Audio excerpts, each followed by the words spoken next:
নমস্কার বন্ধুরা, আমার চ্যানেল ও পেজে সবাইকে স্বাগত।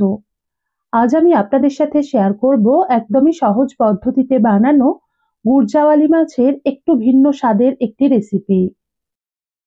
এর জন্য প্রথমেই এখানে আমি একটা গুরজাওয়ালি মাছ ভালোভাবে ধুয়ে জল ঝরিয়ে নিয়েছি। এখন এর মধ্যে পরিমাণ মতো নুন, 1/4 চামচ করে লঙ্কা ও হলুদ গুঁড়ো এবং 1 চামচ কাঁচা সর্ষের তেল মাখিয়ে কমপক্ষে 10 মিনিট একটা সাইডে রেখে দেব। তারপর একটা কড়া ভালোভাবে গরম করে নিয়ে এর মধ্যে দিয়ে দিলাম পর্যাপ্ত পরিমাণে সর্ষের তেল। তেলটা ভালোভাবে অর্থাৎ ধোঁয়া ওঠা গরম হয়ে এলে এর মধ্যে দিয়ে দিলাম অল্প একটু নুন। মাছ ভাজার সময় তেল গরম করে নেওয়ার পর ওর মধ্যে একটু নুন দিলে মাছগুলো কড়ার মধ্যে আটকে যাওয়ার সম্ভাবনা একেবারেই কমে যায়। এবার এক একটা ব্যাচে যতগুলো ধরবে ততগুলো মাছের পিসকে ছেড়ে উল্টে পাল্টে দুপিঠ লালচে করে ভেজে তুলে নেব। একইভাবে সবকটা মাছ ভেজে তুলে নেওয়া হয়ে গেলে ওই তেলেই দুটো এরকম লম্বা টুকরো করে কেটে রাখা আলু দিয়ে হালকা লাল করে ভেজে নেব। যেহেতু আগেই তেলের মধ্যে নুন দিয়ে রেখেছিলাম, তাই এই পর্যায়ে আলুগুলো ভাজার সময় আর নুন দেওয়ার প্রয়োজন পড়বে না।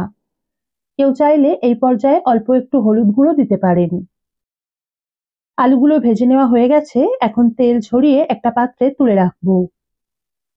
এবার বাকি তেলে 1/2 চামচ কালো জিরে এবং দুটো চেরা কাঁচা লঙ্কা ফোড়ন দিয়ে ঠিক 5 থেকে 7 সেকেন্ড মতো সাঁতলে নিয়েই দিয়ে দিলাম একটা মিহি করে কুচিয়ে রাখা পেঁয়াজ।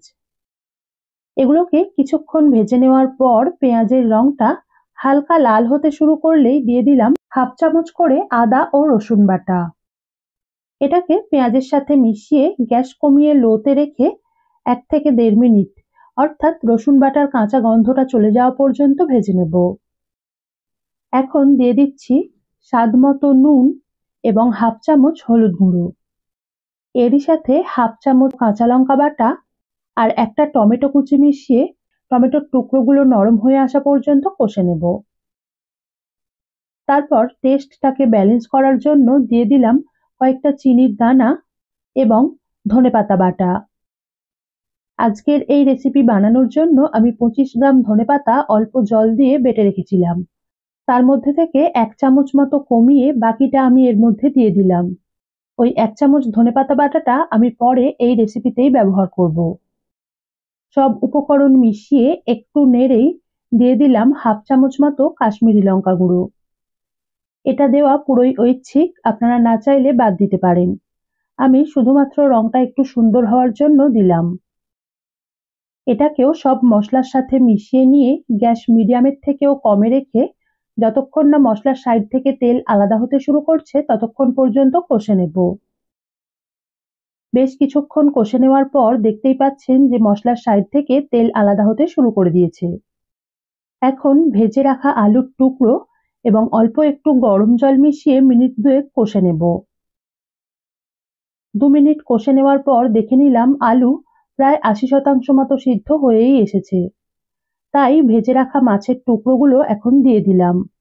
এরই সাথে বেশ খানিকটা গরম জল আর দুটো চেরা কাঁচা লঙ্কা মিশিয়ে আরো 3 থেকে 4 মিনিট অর্থাৎ আলু পুরোপুরি সিদ্ধ হয়ে আসা পর্যন্ত ফুটতে দেব।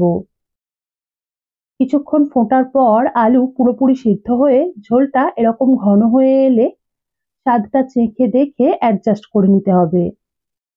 তারপর বাকি ধনেপাতা বাটার মিশ্রণটা মিশিয়ে ঠিক 10 থেকে 15 সেকেন্ড মতো ফুটিয়ে নেব।